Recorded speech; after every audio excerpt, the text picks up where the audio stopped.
that we should recognize the hard work of their hard work. Sabi nga, everybody runs, but there will be a winner.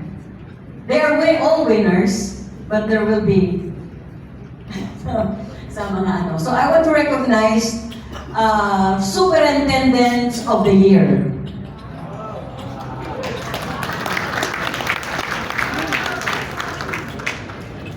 Apat po sila.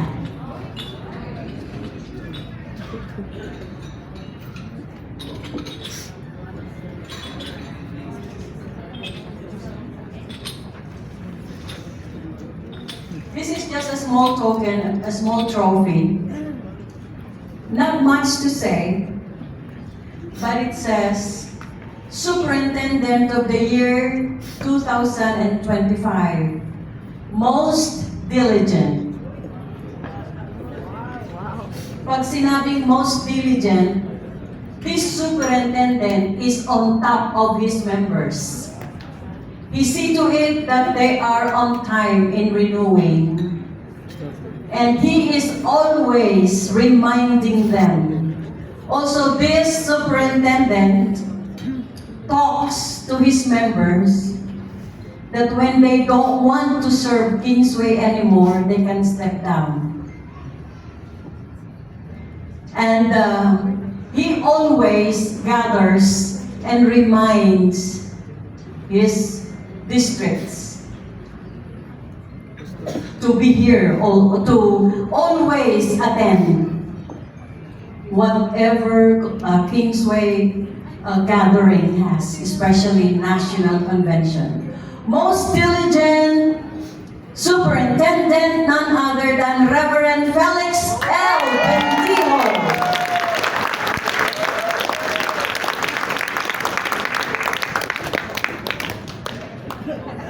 Miss Lori, please, photographer, wala na yung ano natin.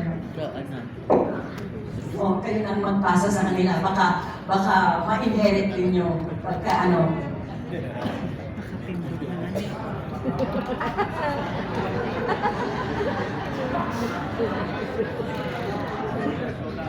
Most consistent superintendent. When I say most consistent, sa kanilang role and responsibility, one of those is the monthly meetings of their districts and consistently bringing in members and renewals. And this is no other than the District of Nueva Vizcaya, Reverend Leopoldo F. P. Campoza Jr. Why are you there? I asked for District Superintendent. You did not come out. So, sila mag-abot sa'yo. Ano yung natin?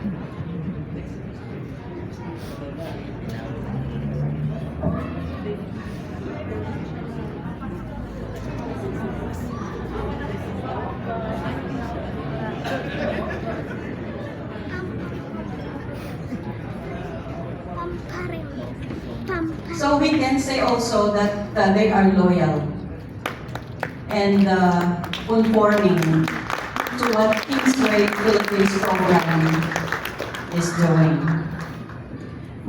Another most consistent, and he does,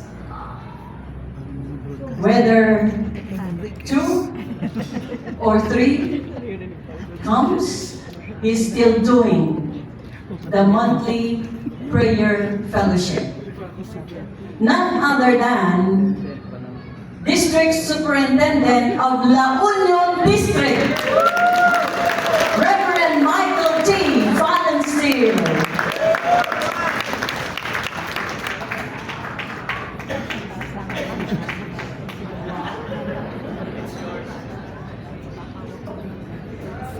The fourth one, which I have to apologize because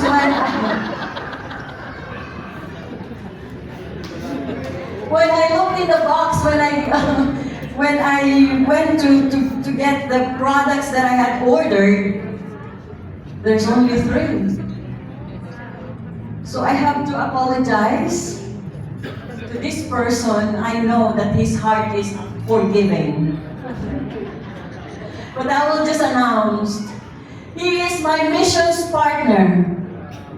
That every time I have invitation to go here, whether far or near, by land, by sea, except by air. He always, by air. He always says yes as long as he is in the Philippines. Because sometimes he is in Korea, sometimes he is in Australia, and sometimes he is somewhere else. So, and he never say no to his mother, to me. None other than Best Bishop Jesse A. Avalos.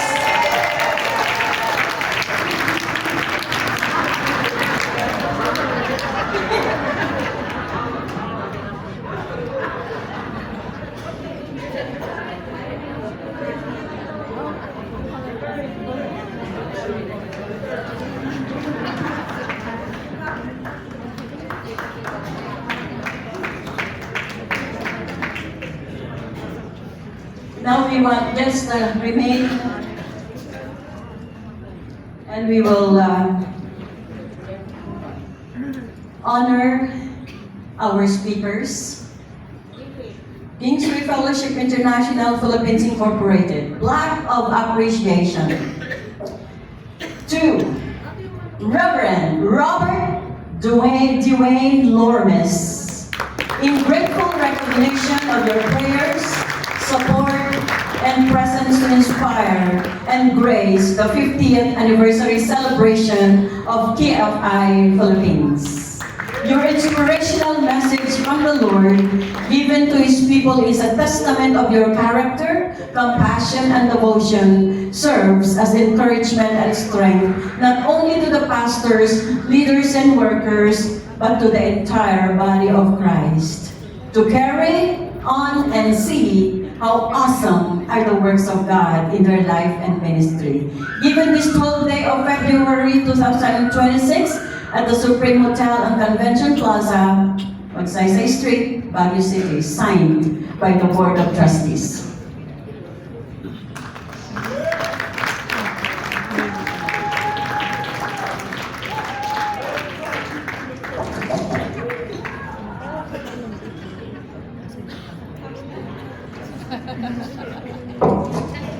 Alright.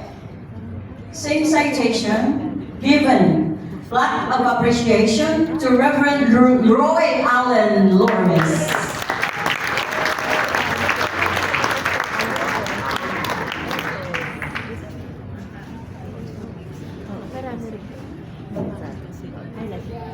Same citation, plaque of appreciation to Dorothy May Ambrose.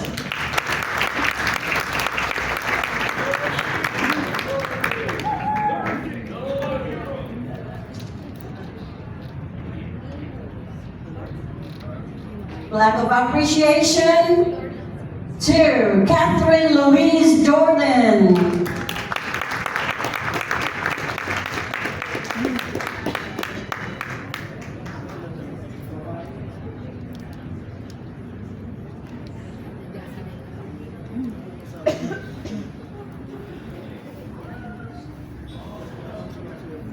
Plaque of appreciation to Stephanie White Newton. That's you, First Lady. You did an awesome job last night. It was so. Oh, okay.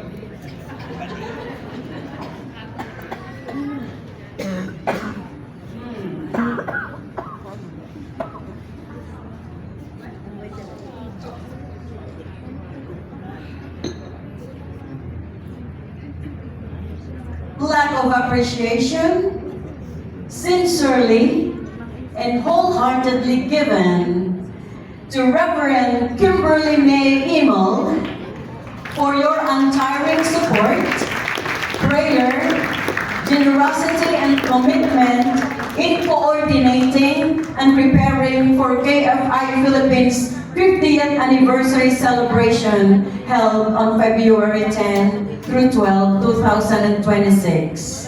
Know that your labor is not in vain. God is always fair. He will remember how you helped His people in the past and how you are still helping them. Hebrews 6:10. Given this 12th day of February 2026, I should repeat, you did not hear this. I should repeat the wordings to center. Lack of appreciation, sincerely and wholeheartedly given to Reverend Kimberly May Imel for your untiring support, prayer, generosity, commitment in coordinating and preparing for the KFI Philippines 50th anniversary celebration held on February 10 through 12, 2026. Know that your labor is not in vain. God is always fair. He will remember how you helped His people in the past and how you are still helping them. Hebrews 6:10. Given this 12th day of February at the Supreme Hotel and Convention Plaza, Magsaysay Street, Baguio City, signed by yours truly.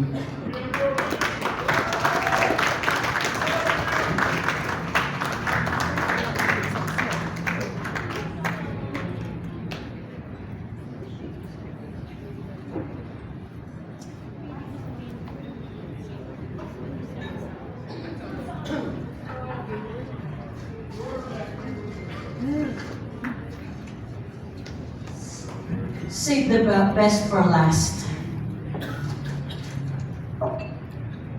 Plaque of appreciation is hereby awarded to Lori B. Daes in recognition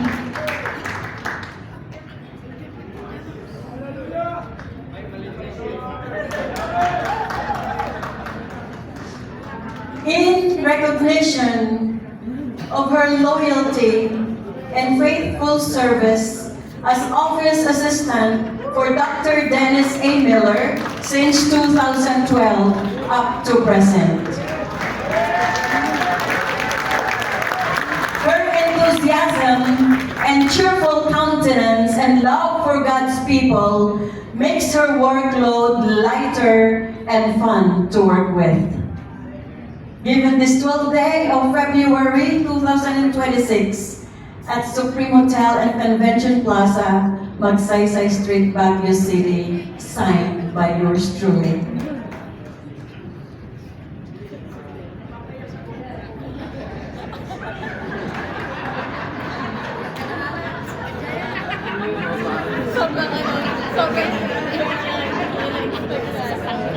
Small but energetic. Sometimes, pagagalitan din niya kayo mga pastors. Dahil sometimes, makukulit din kayo.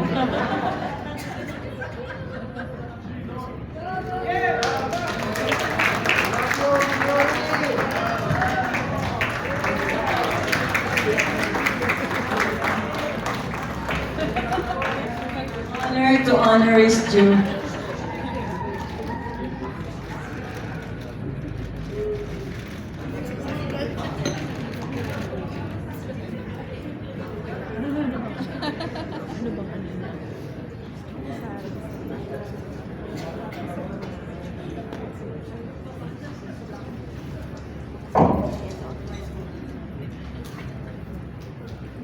Plaque of appreciation.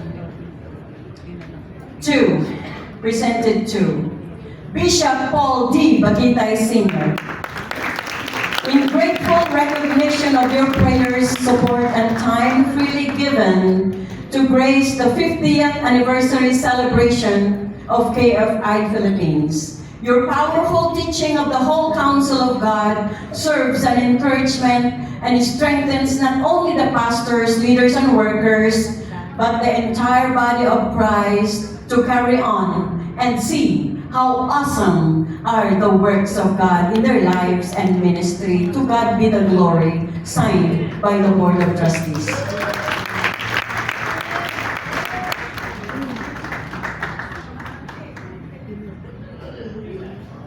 Pillars of Kingsway.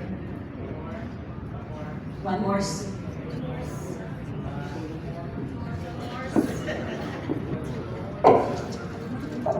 Congratulations and thank you.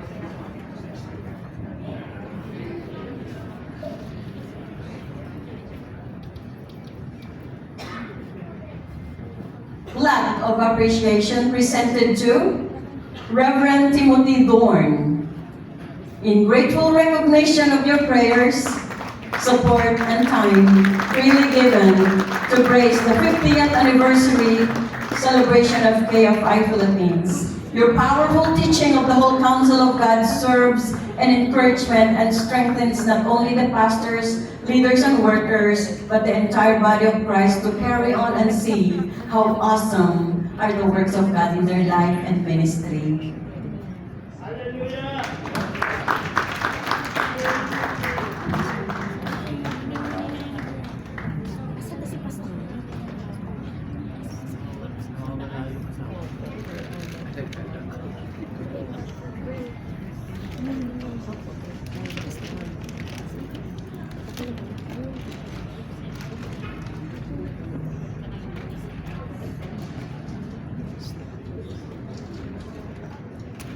Same citation. Present this plaque of appreciation to Reverend Darren Brown. And my own wordings would be, thank you for your loyalty, thank you for your presence, and thank you for always inviting yourself to come and serve the conference. That's your mark, inviting yourself. Love you.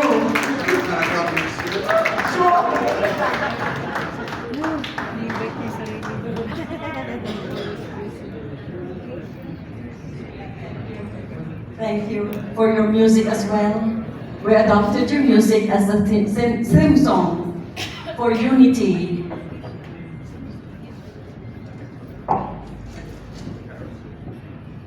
Plaque of appreciation presented to Reverend Rodney Donald Emo. In grateful recognition of your prayers, support, and time freely given to grace the 50th anniversary celebration of KFI Philippines. Your powerful teaching, many received their healing and deliverance. Of the whole counsel of God serves and as encouragement and strengthens not only the pastors, leaders, and workers, but the entire body of Christ to carry on and see how awesome are the works of God in their life and ministry. To God be the glory.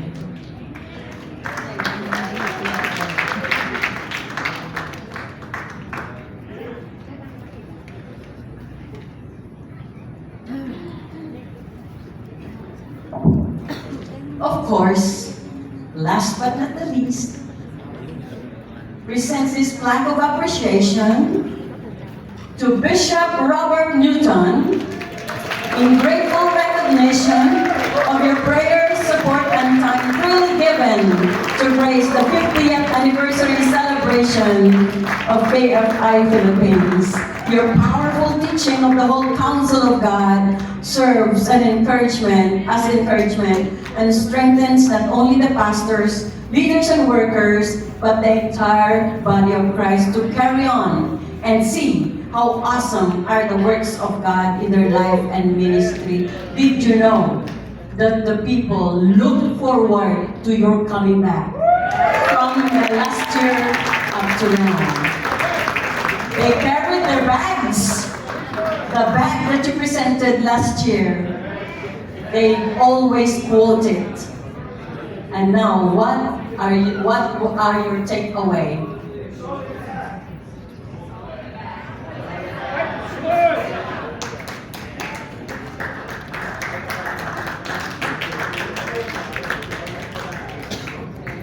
So much for your ministry. Thank you for coming. Thank you for your labor. It will not be in vain. They all paid for their ways. Walang ano. Kaya it's really an honor to have them always serving that with them. Okay? Picture. Mga district superintendents, dito kami. Can we move forward here? Maybe a little here. And then the superintendents will be behind us.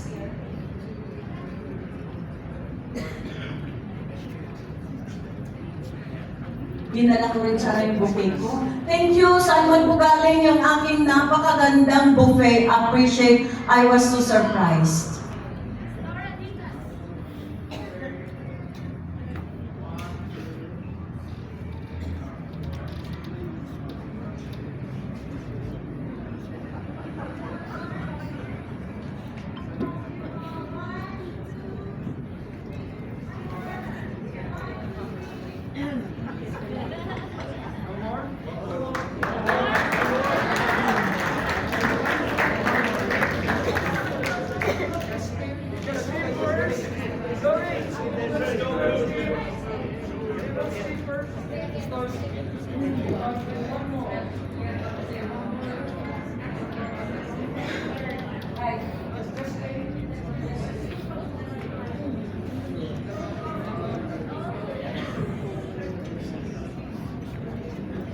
I love you, Bishop.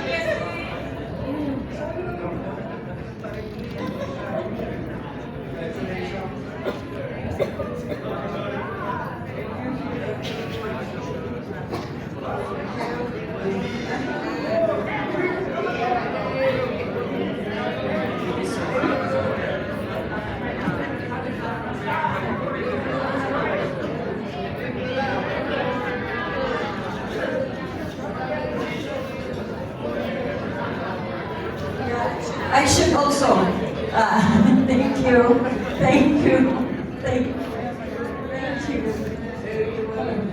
We always say, hanggang sa uulitin, meaning, until next time again. I love you, Bolet!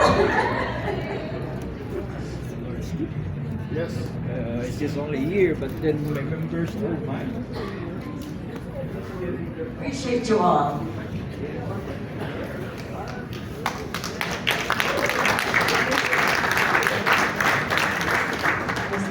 Palakpakan mo natin ang Panginoon. Amen. Maraming salamat sa Panginoon. Dadako po tayo sa preparation for ordination service. Kung prepared na po yung ating mga snacks for this morning, maybe they will be serving us. But we will prepare po for the second part of our program this morning, yung po ordination and commissioning proper. So, yun po, prepare your stub ticket for snacks.